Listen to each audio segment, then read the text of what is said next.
സത്യപ്രതിജ്ഞാ വേളയിൽ വന്ദേ മാതരം പാടിയതിനെ ചൊല്ലി വലിയ പുകിലുണ്ടാകുന്നുണ്ട്. ഒരു സത്യപ്രതിജ്ഞാ വേളയിൽ വന്ദേ മാതരം ചൊല്ലുന്നത് ഇത്രയും വലിയ പ്രശ്നമായി മാറുന്നത് എങ്ങനെയാണ്? ഒരു കാരണവശാലും ആകാൻ പാടില്ലാത്ത ഇത് ഒന്നാമത്തെ കാര്യം ഇത്രയേ ഉള്ളൂ. വി ഡി സതീശൻ ഗവൺമെന്റ് വന്നു, പിണറായി വിജയൻ ഗവൺമെന്റ് നടുവൊടിഞ്ഞു വീണു. അവർ ഗവൺമെന്റ് മാത്രമല്ല, ഇടതുപക്ഷ പ്രസ്ഥാനം തന്നെ കേരളത്തിൽ ഇനി പച്ച പിടിക്കാൻ അല്ല. അത്ര ദയനീയമായ ഒരു പതനമാണ് പിണറായിക്കും കൂട്ടത്തിനും ഉണ്ടായത്. മാത്രമല്ല, പിണറായിയെ ഈ നാട്ടിൽ കണ്ടുപോകരുത് എന്ന മട്ടിലുള്ള ചർച്ചകൾ പാർട്ടിയിൽ നടന്നുകൊണ്ടിരിക്കുകയാണ്. അപ്പൊ അങ്ങനെ ഒരു പതനത്തിൽ നിന്ന് രക്ഷപ്പെടാൻ, ഈ ന്യായീകരണ തൊഴിലാളികൾക്കൊക്കെ മുഖം രക്ഷിക്കാൻ എന്തെങ്കിലുമൊക്കെ പറയാൻ അവസരം കാത്തിരിക്കുകയാണ് അവര്. അത് സതീശനും ശ്രദ്ധിക്കേണ്ടതാണ്. അപ്പോ സത്യത്തിൽ ഇപ്പൊ അവർ കൊണ്ടുവന്ന ഈ സത്യപ്രതിജ്ഞാ ചടങ്ങിനോടനുബന്ധിച്ച് വന്ന ഇവർ അപ്രീഷിയേറ്റ് ചെയ്യേണ്ട കുറെ കാര്യങ്ങളില്ലേ, അവരെ ഞെട്ടിക്കുന്ന കുറെ കാര്യങ്ങളില്ലേ. ഒന്ന്, എസ്കോട്ട് വേണ്ടെന്ന് വെച്ചു. എനിക്ക് 10, 20, 25 വാഹനങ്ങളൊന്നും വേണ്ട, ഞാൻ ഈ നാട്ടിലൂടെ നടക്കും. ഇനി പോലീസിന് മുഖ്യമന്ത്രി എന്ന നിലയിൽ ഭരണഘടനാപരമായ പ്രൊട്ടക്ഷൻ കൊടുക്കണം എന്നുണ്ടെങ്കിൽ മുമ്പിലും പിന്നിലും ഓരോ ജീപ്പ് വന്നോട്ടെ, അതിന് ഞാൻ എതിര് പറയുന്നില്ല എന്ന് പറഞ്ഞ് അദ്ദേഹം വലിയ തോതിൽ മാറ്റം വരുത്തിയില്ലേ. മന്ദിരങ്ങൾ മോടി പിടിപ്പിക്കാൻ പൈസ ചെലവാക്കാൻ തീരുമാനിച്ചില്ല, പുതിയ കാറ് വാങ്ങുന്നില്ല എന്ന് തീരുമാനിച്ചു. മാത്രമല്ല, ആ മന്ത്രിസഭ ഒന്നാമത്തെ യോഗത്തിൽ തന്നെ അവരുടെ നയപ്രഖ്യാപനത്തിലെ 2-3 പ്രധാനപ്പെട്ട കാര്യങ്ങൾ നടപ്പാക്കി. ഇതിനൊക്കെ എതിരെ ഇപ്പോൾ അങ്ങനെ വരുമ്പോൾ മാത്രമല്ല, മുഴുവൻ മന്ത്രിമാരെ ഒരുമിച്ച് പ്രഖ്യാപിച്ചു. ഒരു മുഖ്യമന്ത്രിയെ തിരഞ്ഞെടുക്കാൻ 11 ദിവസം വൈകി എന്നുള്ളതാണല്ലോ അപ്പോൾ വലിയ കുറ്റമായിട്ട് പറഞ്ഞിരുന്നത്. പക്ഷെ കാര്യങ്ങൾ നടന്നു കഴിഞ്ഞപ്പോൾ എല്ലാം അതിവേഗത്തിലായി. അപ്പോ ഈ സതീശൻ ഗവൺമെന്റിനെ ബീറ്റ് ചെയ്യാൻ അല്ലെങ്കിൽ അവസരം കാത്തിരിക്കുകയായിരുന്നു. അപ്പൊ 2-3 കാര്യങ്ങൾ. അപ്പൊ ഒന്ന് എന്തൊരു ബാലിശാന്ന് ആലോചിച്ച് നോക്കൂ. ബാലഗോപാല് പറയാണ്, ഇപ്പോ ആശാ വർക്കർമാരുടെ സമരം നടക്കുമ്പോൾ ആശാ വർക്കർമാർക്ക് 9,000 രൂപ വരെ പിണറായി വിജയൻ ഗവൺമെന്റ് 10 കൊല്ലം കൊണ്ട് എത്തിച്ചില്ല. ന്യായമായി എത്തിക്കേണ്ടതാണ്. 9,000 രൂപ കൊണ്ട് എങ്ങനെ അവർ കുടുംബം ജീവിക്കുക? അവരും ഈ നാട്ടിലെ അമ്മമാരല്ലേ, കുടുംബിനികളല്ലേ. അപ്പോ അന്ന് അവരോട് ആ സമരം ചെയ്യുമ്പോൾ എത്ര കാലമാണ് അവർ സമരം ചെയ്യുക, ഓർമ്മയില്ലേ? നമ്മളൊക്കെ എത്ര ചർച്ച ചെയ്ത ആ സമരം ചെയ്യുമ്പോൾ അവരെ ഒന്ന് വിളിച്ചു വരുത്തിയിട്ട് ഞങ്ങൾ തൽക്കാലം ഒരു 2,000 കൂട്ടിത്തരാട്ടോ, പിന്നെ ഞങ്ങൾ പരിഗണിക്കുക, സാമ്പത്തിക സ്ഥിതി മോശമാണെന്നൊരു നല്ല വാക്ക് പറഞ്ഞിട്ടുണ്ടോ? അതേസമയം അവരെ കുറിച്ച് എന്തെല്ലാം തരത്തിലാണ് ഇവിടുത്തെ തൊഴിലാളി നേതാക്കന്മാർ, വിളമരം കരിയും ആരൊക്കെയാണ് ആക്ഷേപിച്ചത്. അതിന് പകരം അന്ന് അവർ ചെയ്തില്ലല്ലോ. ഇപ്പൊ 3,000 കൂട്ടിക്കൊടുത്തുള്ളൂ, മല എലിയെ പ്രസവിച്ചു എന്നൊക്കെയാണ് ഇപ്പോൾ ബാലഗോപാലിന്റെ പ്രസ്താവന. ബാലിശല്ലേ, പരിഹാസ്യമല്ലേ? എന്തെങ്കിലും ഒന്ന് അവർ കൊടുത്തിരുന്നെങ്കിൽ അന്ന് ആ സമരം അവർക്ക് തീർക്കാമായിരുന്നല്ലോ. അവരുടെ കോർട്ടിലായിരുന്നല്ലോ, ബന്ധം ചെയ്തില്ല. രണ്ടാമത്തെ പ്രശ്നം KSRTC ബസ്. ഞാൻ പറയുന്നത് KSRTC ബസ്സിൽ കൺസെഷൻ കൊടുക്കുമ്പോൾ ഡൽഹിയിൽ കെജ്രിവാൾ കാണിച്ചതുപോലുള്ള അത്യാവേശം ഇവിടെ കാണിക്കേണ്ട കാര്യമില്ല. പക്ഷേ അവരുടെ നയപ്രഖ്യാപനത്തിൽ അത് വന്നിട്ടുണ്ട്, ഇലക്ഷൻ മാനിഫെസ്റ്റോയിൽ വന്നതാണ്. അത് അവർ പ്രഖ്യാപിച്ചു, അവർ ഏറ്റെടുത്തു. ഇനി അതിന്റെ വരുംവരായികൾ അവർ പരിഹരിക്കുമായിരിക്കും. അങ്ങനെയല്ലേ കാണേണ്ടത് പോസിറ്റീവായിട്ട്. കേരളത്തിൽ ഒരുപാട് പ്രശ്നങ്ങളുണ്ട്. ഒന്ന്, നമ്മൾ ഈ KSRTC പടുകുഴി കിടക്കുക, കടത്തിന്റെ മഹാഗർത്തത്തിൽ കിടക്കുകയാണ്. ആ KSRTCക്ക് ഇനി ഒരു അധിക ഭാരം കൂടി വേണോ? 2, കേരളത്തിലെ സ്ത്രീകൾ എന്ന് പറഞ്ഞാൽ പുരുഷന്മാരെക്കാൾ മൊബൈൽ, ഏറ്റവും കൂടുതൽ ഇവിടെ യാത്ര ചെയ്യുന്ന സ്ത്രീകളായിരിക്കും പുരുഷന്മാരെക്കാൾ. മാത്രമല്ല, പുരുഷന്മാരെക്കാൾ പെർസെന്റേജ് എടുത്താൽ ഏറ്റവും കൂടുതൽ ഇൻകം ജനറേറ്റിംഗ് കമ്മ്യൂണിറ്റി ലേഡീസ് ആയിരിക്കും ഇവിടെ. എന്റെ ഉറപ്പാണ്. ഞാൻ ആലോചിച്ചു, എന്റെ അനുഭവം, ഞാൻ അധ്യാപകനായിരുന്നല്ലോ. കേരളത്തിൽ ഏത് സ്കൂളിൽ പോയി നോക്ക്, 70-80% സ്ത്രീകളായിരിക്കും. പുതിയ അപ്പോയിന്റ്മെന്റുകൾ പുതിയൊക്കെ മത്സരിച്ച് ജയിക്കുന്നൊക്കെ പെൺകുട്ടികളാണ്. അപ്പൊ എല്ലാ മേഖലയിലും ഇപ്പോൾ ഓഫീസുകൾ എടുത്തു, ഏത് സർക്കാർ ഓഫീസ് എടുത്തു നോക്കും, മൊത്തത്തിൽ നോട്ടം നോക്കിയാൽ ആണുങ്ങൾ വളരെ കുറച്ചേ ഉണ്ടാവുള്ളൂ. അവരെ പുറന്തള്ളി സ്ത്രീകൾ മുന്നോട്ട് വരിക. അപ്പോൾ 2-3 കാര്യങ്ങളുണ്ട്. ഒന്ന്, അവരാണ് ഏറ്റവും കൂടുതൽ യാത്ര ചെയ്യുക. അപ്പോൾ അവർക്ക് വലിയൊരു എമൗണ്ട് നമ്മൾ കൊടുക്കേണ്ടി വരും. ഇപ്പോൾ KSRTCയുടെ കടത്തിലേക്ക് കൊടുത്തുകൊണ്ടിരിക്കുക. അവർക്ക് ശമ്പളം കൊടുക്കാൻ കാശില്ല, പെൻഷൻ കൊടുക്കാൻ കാശില്ല. ആ സമയത്ത് വലിയൊരു ബാധ്യത ഏറ്റെടുത്താൽ അതുകൂടി സർക്കാർ കൊടുക്കേണ്ടി വരും. സർക്കാരിന്റെ ഖജനാവിലയുടെ പൈസ പൂച്ച പെറ്റ് കിടക്കുകയാണെന്ന് പറഞ്ഞ സതീശൻ തന്നെയാണ്. അപ്പൊ അത് ചെയ്യുമ്പോൾ പക്ഷെ പറയുമ്പോൾ അത് ആലോചിച്ചിട്ടുണ്ടാവില്ല. രണ്ടാമത്തെ അപകടം എനിക്ക് തോന്നുന്നത്, കേരളത്തിലെ സ്ത്രീകളൊക്കെ താരതമ്യേന അന്തസ്സുള്ളവരും ഇൻകം ജനറേറ്റ് ചെയ്യുന്നവരുമാണ്. എന്താ ഈ ഫെമിനിസ്റ്റുകളും ഉണ്ടാത്തത് എനിക്കറിയാം. വേണ്ടാന്ന് പറയണ്ടേ? ഞങ്ങൾ അധ്വാനിച്ച് ഇവിടെ ആണുങ്ങളെ പോലെ ഈ കടം വന്ന ഖജനാവിൽ നിന്ന് ഞങ്ങൾക്ക് സംഭരണം വേണ്ട, ഞങ്ങൾക്ക് പ്രത്യേകിച്ച് സൗജന്യം വേണ്ടാന്ന് പറയണം സ്ത്രീകൾ. ഇനി കൊടുക്കുകയാണെങ്കിൽ തന്നെ എനിക്ക് തോന്നുന്നു മുതിർന്നവർക്ക് കൊടുക്കാമായിരുന്നു. എൽഡേഴ്സിന്, ആണുങ്ങളും പെണ്ണുങ്ങളും, 60 വയസ്സുള്ള ആളുകൾക്ക് വെറുതെ ഒരു കാർഡുമായിട്ട് KSRTC ബസ് കയറിയിട്ട് എവിടെയെങ്കിലും ഒക്കെ പോയി വന്ന് മനസ്സിന് സമാധാനമായിട്ട് തിരിച്ചു വരാൻ അവർക്ക് കൊടുക്കാം. ഹാൻഡിക്യാപ്ഡ് ആയിട്ട് ആളുകൾ, അങ്ങനെ എന്തെങ്കിലുമൊക്കെ, ഈ ട്രാൻസ്ജെൻഡേഴ്സിന് കൊടുക്കാം. അങ്ങനെ ആർക്കെങ്കിലുമൊക്കെ, എന്നാൽ വലിയൊരു എമൗണ്ട് വരില്ല. അത് ചെയ്താൽ മതിയായിരുന്നു. കേരളത്തിൽ അത് ആവശ്യമില്ല. പക്ഷെ അത് പ്രഖ്യാപിച്ചു. കാരണം അവരുടെ മാനിഫെസ്റ്റോയിലുള്ളത് പ്രഖ്യാപിച്ചു. അതിനെ അഭിനന്ദിക്കല്ലേ വേണ്ടത്. ഇനി അതിന്റെ പ്രശ്നങ്ങൾ വരുംവരായികളൊക്കെ കണ്ടോളൂ എന്നൊക്കെ വേണമെങ്കിൽ പറയാം. അതാണ്. അപ്പൊ ഈ 2നെയും അപലപിച്ചു എന്നുള്ളതാണ് ഇവർ ചെയ്ത തെറ്റ്. മൂന്നാമത്തെ കാര്യമാണ് ഈ സത്യപ്രതിജ്ഞ. സത്യപ്രതിജ്ഞാ ചടങ്ങില് എന്താ ഉണ്ടായത്? സത്യപ്രതിജ്ഞാ ചടങ്ങില് എനിക്ക് അറിഞ്ഞൂടാ. അപ്പൊ അതിന്റെ പ്രോട്ടോകോൾ മുഴുവൻ തീരുമാനിക്കുക ലോക് ഭവനാണ്. അപ്പോൾ അവര് തീർച്ചയായിട്ടും വന്ദേ മാതരം പാടാൻ തീരുമാനിച്ചിട്ടുണ്ടാവും. അപ്പോൾ പണ്ട് നമ്മൾ കീഴ്വഴക്കനുസരിച്ച് ആദ്യത്തെ 2 സ്റ്റാൻസേ പാടാറുള്ളൂ എന്നാ. ഇപ്പൊ മുഴുവൻ 6 സ്റ്റാൻസയും പാടിയെന്ന. ഈ 2ന് ശേഷമുള്ള സ്റ്റാൻസയിലാണ് അത്ര വിയോജിപ്പ്. ഞാൻ നോക്കുമ്പോൾ ഈ 2ന് ശേഷമുള്ള സ്റ്റാൻസയിൽ എന്താ ഭൂമി ദേവിയെ കുറിച്ചും ഈ പറഞ്ഞ ഭൂമിയെ ദേവിയായി കാണുകയും നമ്മൾ ഭാരത് മാതാ വിഷയത്തിലുണ്ടായ തർക്കം പോലെ അതില് ലീഗിന്റെ നേരത്തെ ഇതുമായി ബന്ധപ്പെട്ട വിഷയം വന്നപ്പോ ലീഗ് പറഞ്ഞുകൊണ്ടിരുന്നത് ഭൂമിയെ ദേവിയായിട്ട് അങ്ങനെ ഭാരതത്തെ ദേവിയായിട്ട് കാണാൻ പറ്റില്ല, അതുകൊണ്ട് ഞങ്ങൾക്ക് അത് ചെയ്യാൻ പറ്റില്ല, അത് ഹറാമാണ് എന്നൊക്കെ പറഞ്ഞുകൊണ്ടായിരുന്നു ഇവരുടെ ഇവരുടെ ഒരു സ്റ്റേറ്റ്മെന്റ് വന്നത്. അപ്പൊ അതിനെ മറികടന്നുകൊണ്ടാണ് ഇപ്പൊ പൂർണ്ണമായിട്ടും ഒരു വന്ദേ മാതരം ആലപിക്കുന്ന ഒരു രീതിയിലേക്ക് വരുന്നത്. അതിപ്പോ ആർലൈക്കർ പറഞ്ഞത് കൊണ്ടായിക്കോട്ടെ, ഇനി ഭാരതത്തിന്റെ തന്നെ ഒരു നയമായിക്കോട്ടെ, നമ്മുടെ രാജ്യത്തിനെ പുകഴ്ത്തിക്കൊണ്ട് നമ്മുടെ രാജ്യത്തിന്റെ അഖണ്ഡതയും ഒക്കെ പുകഴ്ത്തിക്കൊണ്ട് ഒരു ഗീതം പാടുന്നു എന്നുള്ളതിനേക്കാൾ കൂടുതൽ അതിൽ മറ്റൊരു ജാതി മത ഇതൊക്കെ ചേർക്കേണ്ട കാര്യമുണ്ടോ എന്നുള്ളത് അത് ഇപ്പോഴല്ല, സത്യത്തിൽ ലീഗും അല്ല. ഇതിനു മുമ്പ് ദേശീയ പ്രസ്ഥാനത്തിൽ ഈ മൗലാനാസ് ഉണ്ടല്ലോ, മൗലാന മുഹമ്മദ് അലി, മൗലാന ഷൗക്കത്ത്, ദേശീയ പ്രസ്ഥാനത്തിൽ വളരെ പ്രകടമായ വിഭാഗീയത ഉണ്ടായിരുന്നു. അത് പ്രജിത ചർച്ച ആ ചരിത്രം നോക്കിയാൽ മനസ്സിലാവും. ഹിന്ദു മുസ്ലിം റിവോൾട്ട് വലിയ തോതിലുണ്ടായിരുന്നു. 2 മനുഷ്യർക്ക് എല്ലാ യോഗ്യതയും ഉണ്ടായിട്ട് AICC പ്രസിഡന്റ് ആവാൻ പറ്റിയിട്ടില്ല. ഒന്ന് അങ്ങ് വടക്ക് ഖാൻ അബ്ദുൽ ഗഫാർ ഖാൻ, അതിർത്തി ഗാന്ധി, ഓർമ്മയില്ല, AICC പ്രസിഡന്റ് ആയിട്ടില്ല. ഇങ്ങ് തെക്ക് മുഹമ്മദ് അബ്ദുറഹ്മാൻ സാഹിബിന് AICC പ്രസിഡന്റ് ആവാൻ പറ്റിയിട്ടില്ല. വേറെ എന്താണെന്ന് വെച്ചാൽ ഈ വിഭാഗീയത വലിയ തോതിലുണ്ടായിരുന്നു. ഒരു ഘട്ടം എത്തിയപ്പോൾ വളരെ കൂടുതലായിരുന്നു. തുടക്കത്തിലേ ഉണ്ടായിരുന്നു. ഇന്ത്യൻ നാഷണൽ മൂവ്മെന്റിൽ ഈ ഹിന്ദു മുസ്ലിം ഒരു തരം ഡിവൈഡ് ഉണ്ടായിരുന്നു. ആ ഘട്ടത്തിലുണ്ടായതാണത്. വന്ദേ മാതരം പാടിക്കൂടാ എന്ന് ദേശീയ പ്രസ്ഥാനത്തിലെ മുസ്ലിം നേതാക്കളാണ്. അതുകൊണ്ട് അതിന് ചരിത്രമുണ്ട്. പക്ഷേ ഞാൻ പറയുന്നത് ആ കാലമല്ല ഈ കാലം.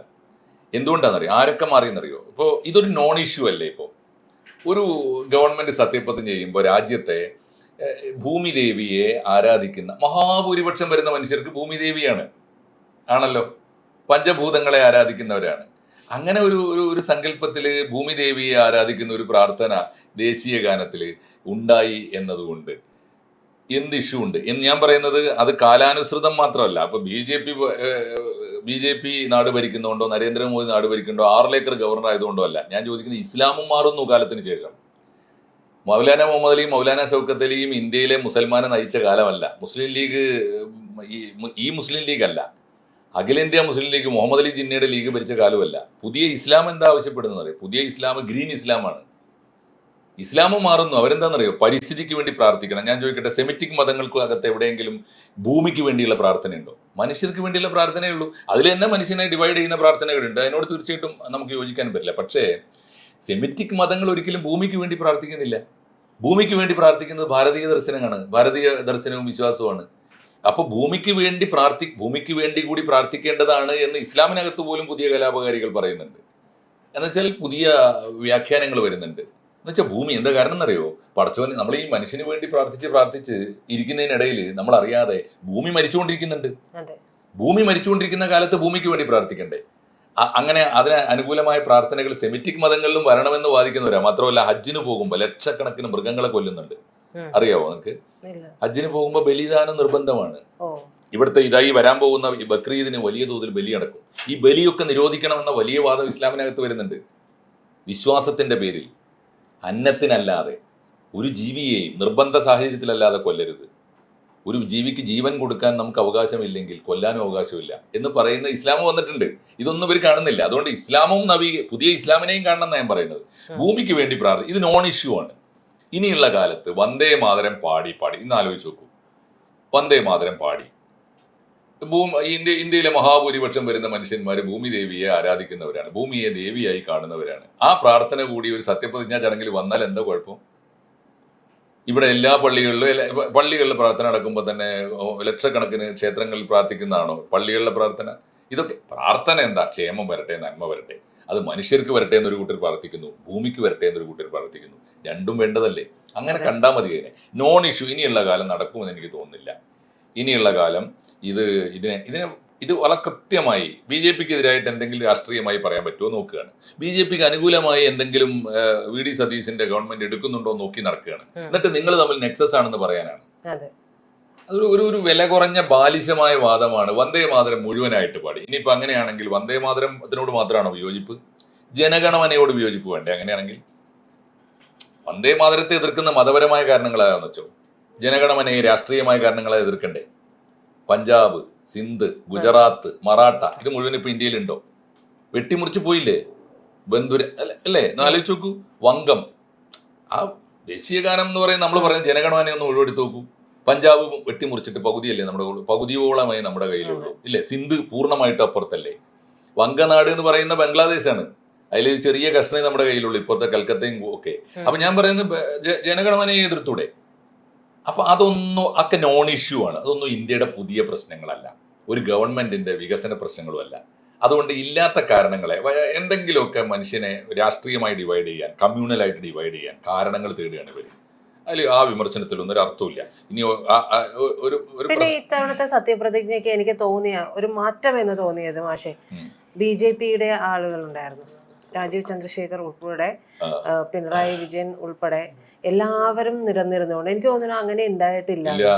കണ്ടു പഠിക്കേണ്ടവര് ആലോചിച്ച് നോക്കൂ. ഇദ്ദേഹം വി ഡി സതീശനോട് നമുക്ക്, ഞാൻ പറയുന്നത് വി ഡി സതീശന് അബദ്ധം പറ്റുമ്പോൾ നമ്മൾ മീഡിയ എന്ന നിലയിൽ ഏത് ഗവൺമെന്റ് ഭരിച്ചാലും പ്രതിപക്ഷത്തിരിക്കണം, നമ്മൾ ജനങ്ങൾക്ക് വേണ്ടി സംസാരിക്കണം. വി ഡി സതീശന് ഒരു മിസ്റ്റേക്ക് പറ്റിയാൽ നമ്മളത് ഉന്നയിക്കണം.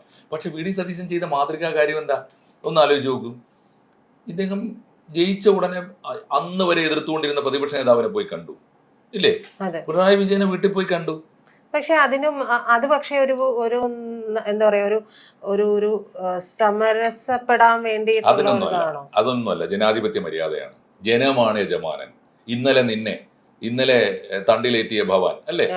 കണ്ടുകൊണ്ടങ്ങിരിക്കും ജനത്തിനെ, കണ്ടില്ലെന്ന് നടിക്കുന്നതും ഭവാൻ. പട്ടി പോലും തിരിഞ്ഞു നോക്കാത്ത അവസ്ഥയിലേക്ക്, പാർട്ടിക്ക് പോലും വേണ്ടാത്ത അവസ്ഥയിലേക്ക് ഇയാളെ എത്തിച്ചില്ലേ? പക്ഷേ അത് എത്തിച്ചത് ജനമാണ്, എന്നെ എത്തിച്ചതും ജനമാണ്. ജനത്തിനെ ബഹുമാനിക്കുകയാണ് അത് ചെയ്യുന്നത്. അതൊന്നുമല്ല നമ്മളതിനെ വില കുറച്ച് കാണുന്നുണ്ട്. ഒരു സമരസവും ഇല്ല. രണ്ടാമത്തെ കാര്യം, രാജീവ് ചന്ദ്രശേഖരൻ തീർച്ചയായിട്ടും MLA ആണ്. അതുകൊണ്ട് മാത്രമല്ല BJP പ്രസിഡന്റാണ്. ജനാധിപത്യത്തിലെ എല്ലാ പാർട്ടികൾക്കും ഡ്യൂ റെസ്പെക്ട് കൊടുക്കുക, അദ്ദേഹം കാണിച്ച മാതൃകയല്ലേ? അപ്പൊ ആ മാതൃകയൊക്കെയാണ് നമ്മൾ അംഗീകരിക്കേണ്ടത്. ഇനി ഒറ്റ കാര്യം കൂടി എനിക്ക് തോന്നിയത്, ഈ ഗവൺമെന്റിൽ ഇപ്പോഴും ഇവർ കാണാത്തൊരു പ്രധാനപ്പെട്ട കാര്യമുണ്ട്. ആദ്യത്തെ ഗവൺമെന്റ് ഉത്തരവ് ഇനി ചർച്ചയ്ക്ക് വരാൻ പോകുന്നേ ഉള്ളൂ. ഈ ഗവൺമെന്റ് ഉത്തരവില് രണ്ട് കാര്യങ്ങൾ നീ ശ്രദ്ധിച്ചോന്ന് എനിക്കറിയില്ല, കാണേണ്ടതാണ്, അല്ലെങ്കിൽ പൊതുജനങ്ങൾ അറിയേണ്ടതാണ്. ആരാ നമ്മുടെ advocate general? Jaji Babu. K Jaji ബാബുവിനെ നമ്മൾ ഇന്നലെ വരെ കേട്ടിട്ടില്ലല്ലോ. കേരള രാഷ്ട്രീയത്തിൽ കേൾക്കാൻ പോവുക. അവിടെയാണ് ചില അപകടങ്ങൾ പതിയിരിക്കുന്നത്. അത് മലയാളി അറിഞ്ഞിട്ടില്ല. ഈ പറയുന്ന സതീശനെ വിമർശിക്കാൻ കാത്തിരിക്കുന്ന പ്രതിപക്ഷ പുങ്കവന്മാരൊന്നും അതുവരെ ശ്രദ്ധിച്ചില്ല. കെ ജാജി ബാബു ആരാ? കെ ജാജി ബാബു ഇന്ന് വരെ വെള്ളാപ്പള്ളി നടേശന്റെ എല്ലാ കേസും നടത്തിയ വക്കീലാണ്. വെള്ളാപ്പള്ളിയും സതീശനും തമ്മിൽ വലിയ ശത്രുതയെന്നല്ലേ നമ്മൾ മനസ്സിലാക്കിയത്? വെള്ളാപ്പള്ളിയുടെ നോമിനി അല്ല എന്ന് എങ്ങനെ പറയാൻ പറ്റും? രണ്ട്, രാജേന്ദ്ര ആർലേക്കർ അല്ലേ നമ്മുടെ ഗവർണർ? ഗവർണറും കേരള ഗവൺമെന്റും തമ്മിൽ കേസ് കൂടുമ്പോ ഗവർണറുടെ വക്കീലാരായിരുന്നു? ഈ ജാജി ബാബു. എന്ന് പറഞ്ഞാൽ നിങ്ങൾ എന്താ നെക്സസ് കാണേണ്ടടുത്ത് കാണാത്തത്? ഇവരൊക്കെ ഇപ്പോഴും കാണേണ്ടത് കാണുന്നില്ല. ഞാൻ ഇന്നലെ വന്ന സ്റ്റേറ്റ്മെന്റിൽ അപകടകരമായി ഇന്നലത്തെ തീരുമാനങ്ങളിൽ സതീശനെടുത്ത ആദ്യത്തെ തീരുമാനങ്ങളെ മുഴുവൻ കൈയടിച്ച്, എഴുന്നേറ്റ് നിന്ന് കൈയടിച്ച് അഭിനന്ദിക്കേണ്ടതാണ്. എന്നാൽ ആ കൂട്ടത്തിൽ ഇത് സംശയാസ്പദമാണ്. കോൺഗ്രസ് വക്കീലന്മാർ എത്ര എണ്ണം ഉണ്ട് കേരള ഹൈക്കോടതിയിൽ? വളരെ സീനിയേഴ്സ് ആയിട്ടുള്ള എത്ര വക്കീലന്മാരുണ്ട്? പിണറായി വിജയനും ഇടതുപക്ഷത്തിന് എതിരായി അതിരൂക്ഷമായി ശബ്ദിക്കുന്ന എത്ര വക്കീലന്മാരുണ്ട്? ഞാൻ ഈ പേര് കേട്ടപ്പോ ഇത് പുതിയൊരു പേര്, ഇതുവരെ കേൾക്കാത്ത ഒരു പേരാണല്ലോ. ചർച്ച ചെയ്യേണ്ടി വരും തീർച്ചയായിട്ടും. ജാജി ബാബു ചർച്ചയ്ക്ക് വരാനിരിക്കുന്നതേ ഉള്ളൂ. എനിക്ക് തോന്നുന്നു സതീശനെതിരെ യഥാർത്ഥത്തിൽ ഞാൻ പറയുന്നത് വിമർശിക്കേണ്ടത് വിമർശിച്ച ചില ആളുകൾ ശ്രദ്ധിക്കും. ശ്രദ്ധിക്കാത്തത് ജനത്തിന്റെ ശ്രദ്ധയെ കൊണ്ടുവരികയാണ് മീഡിയയുടെ പണി. അതാണ് പ്രതിപക്ഷത്തിന്റെയും പണി. അത് അവർ ചെയ്യുന്നില്ല. ചെയ്യേണ്ടത് ചെയ്യാൻ നല്ലൊരു പ്രതിപക്ഷമാകാൻ ഇനിയെങ്കിലും അവർക്ക് കഴിയട്ടെ എന്നാണ് എൻ്റെ ഒരു ആശംസ.